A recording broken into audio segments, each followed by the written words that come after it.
Caller, very briefly.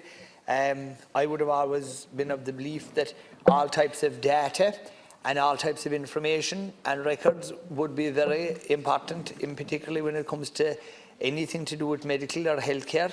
I would have thought that as much record keeping as possible would be in the best interest of the person involved, and that is obviously in this case the mother and the situation that she finds herself in. I too have to really say that I was taken aback very, very much today, and I would have liked, but I certainly have no blame to you, Caller, because you can't be responsible for what comes out of somebody else's mouth. But I would have thought that the Taoiseach should have retracted the statement that he made today on the record of the Dáil, quite simply, Caller, because it was factually incorrect. Minister, I'm not blaming you for it. Maybe you don't even know what happened. But what the Taoiseach said was he accused this group, the Rural Independents, he accused us of filibustering.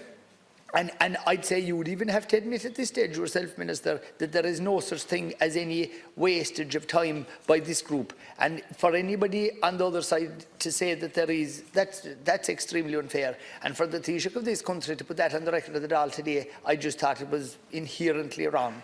And again, there was an aspersion, and I was contacted today by many, many doctors.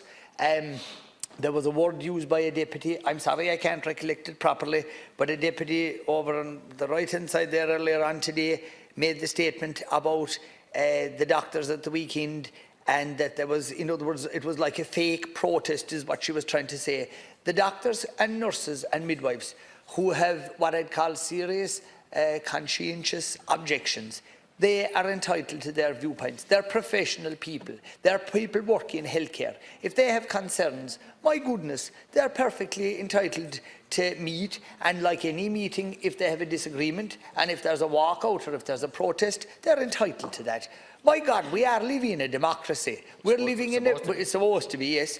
We're supposed to be living in a place where people have free speech. We're supposed to be living in a place where people can protest if they want to protest. That's what we're all. That's the whole idea of democracy. So for some deputy to stand up here and go accusing doctors of letting on to be something that they weren't, I think that's outrageous, and I think it's a slur on our medical profession.